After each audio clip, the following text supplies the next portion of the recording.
Olá, pessoal, tudo bem? Estamos aqui novamente para tratarmos da Lei 14.133 de 2021, a nova Lei de Licitações.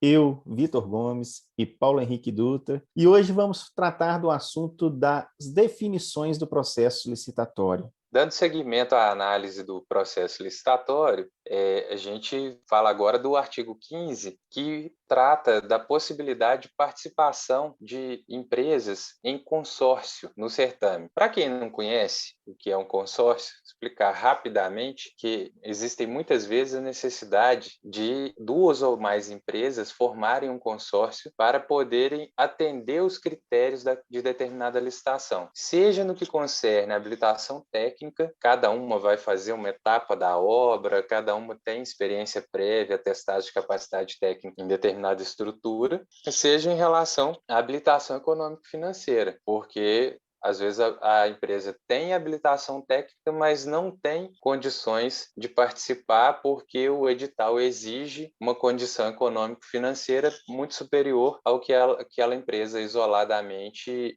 conseguiria atingir. Então, é admitida a formação de consórcios entre empresas para poder ampliar o âmbito da concorrência e não ficar a administração limitada a contratar somente com empresas, um número pequeno de empresas muito grandes, né? Dependendo da complexidade ou do vulto daquela contratação. E aí, o artigo 15 vem estabelecer alguns critérios para se admitir esse consórcio.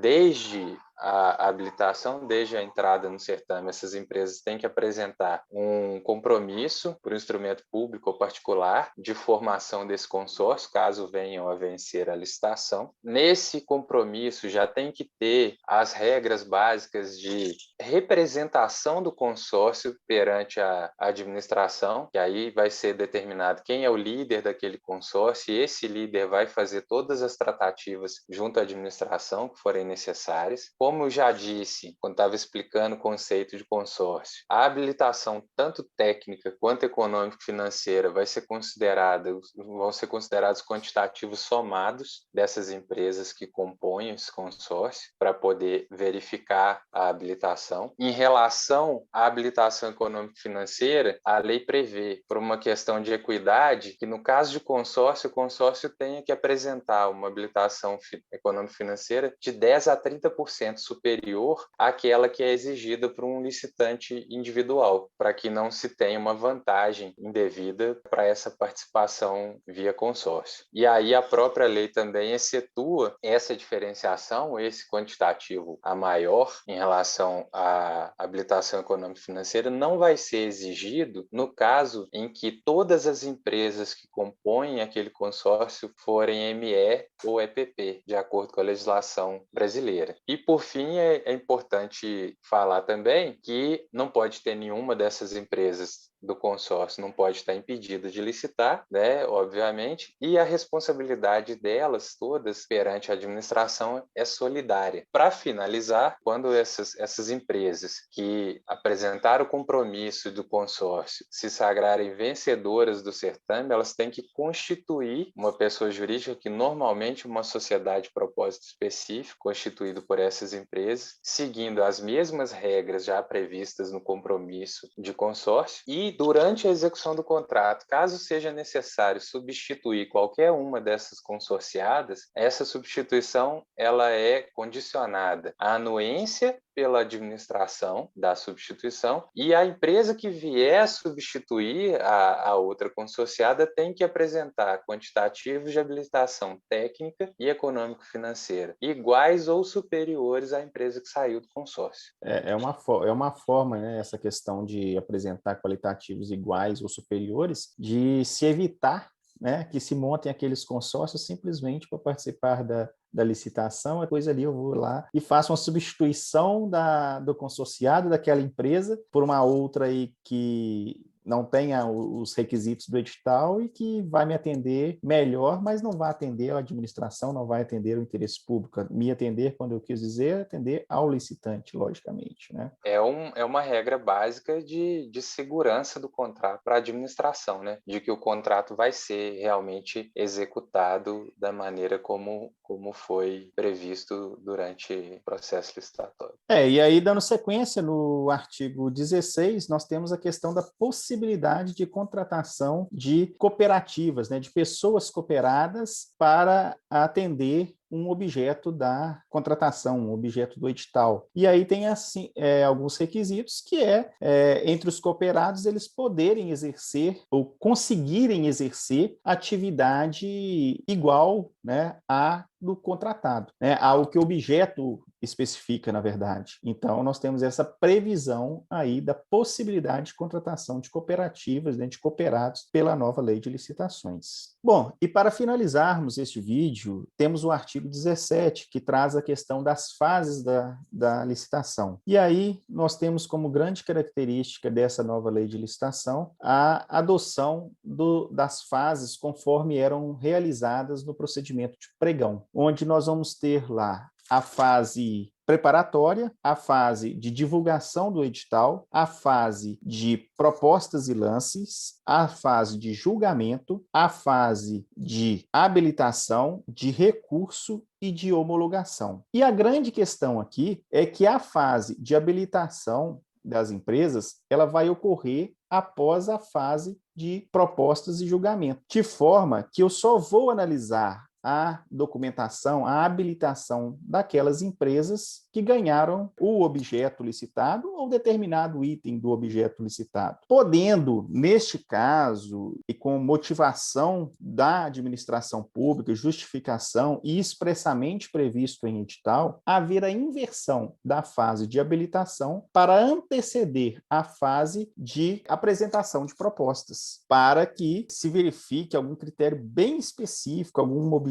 bem específico ali que necessite de validar toda aquela documentação de habilitação antes mesmo da análise das propostas. É interessante falar nesse ponto, porque, principalmente se tratando de obras, né, existe uma resistência muito grande à utilização dessa inversão de fases, porque essa inversão de fase ela veio prevista, né, na lei do pregão e vem sendo utilizada cada vez mais pela administração como uma tentativa de obter maiores descontos, melhores propostas em termos de preço, fomentar a competição entre os licitantes e tudo mais. Só que dependendo da complexidade da obra, né, que vai ser feita, do tipo de técnica empregada e tudo, às vezes você tem uma competição muito acirrada entre 10, 12, 15 licitantes num determinado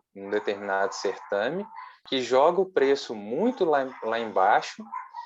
E, às vezes, desses licitantes todos, metade não teriam habilitação para estar participando, porque acham que tem habilitação, principalmente em termos de habilitação técnica, né? Que se você tem que demonstrar atestados de capacidade técnica anterior para fazer determinados tipos de obra, determinadas estruturas, e que muitas vezes a administração não aceita esses atestados apresentados. E aí tem que se pesar até que ponto vale a pena fazer essa inversão, né?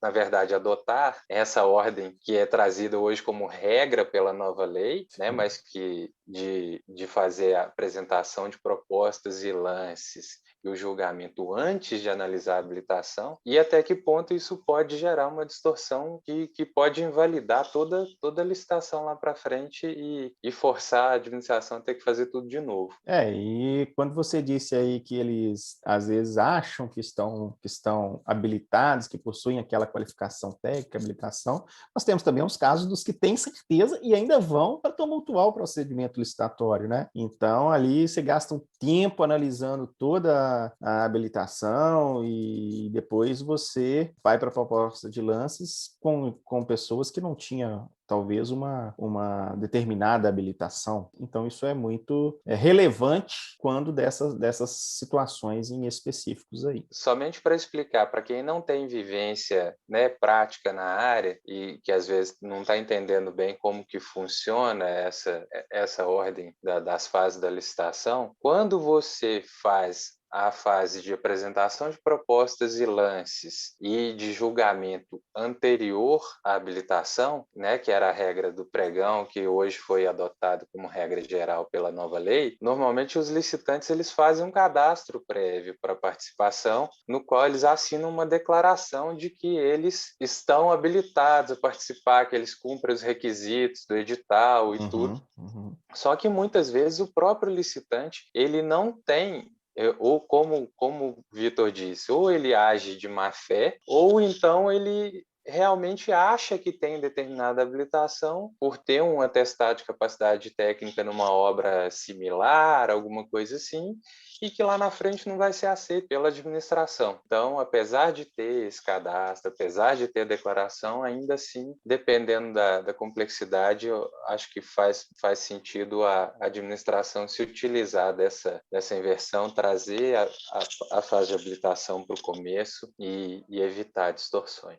E aí, para caminharmos para o final, nós temos ainda a previsão no artigo 17 de que as licitações, os procedimentos licitatórios, eles devem ser executados, realizados preferencialmente na modalidade eletrônica. E se admitindo, em alguns casos, conforme justificação, motivação da administração pública, que eles sejam realizados aí na forma presencial, de forma que, quando realizados assim, deverão ser gravados em áudio e vídeo e, ao final, ao encerramento do procedimento licitatório, essa gravação ela deve ser juntada aos autos. Ou seja, nós vamos ter lá a pastinha do procedimento licitatório e um CDzinho, um pendrive, ou quem sabe aí um QR Code, né, com a gravação que está disponibilizada na nuvem, né, de forma que quem solicitar a consulta pública ou uma fiscalização, né, um controle externo ou um controle interno for verificar e validar aquele procedimento licitatório, ele vai ter que ter acesso à gravação de áudio e vídeo dos procedimentos realizados presencialmente. E aí, outra questão também que envolve essa questão da prática da licitação de forma eletrônica é que, realizada a licitação pelo procedimento eletrônico pela administração, ela também poderá exigir dos licitantes que todos os seus atos sejam realizados de forma eletrônica, né? Então, é uma novidade da lei que, assim, ela culminou com este momento de pandemia, que todo mundo começa a sair do presencial para o eletrônico, para o virtual, né? E a lei já englobando aí essa novidade.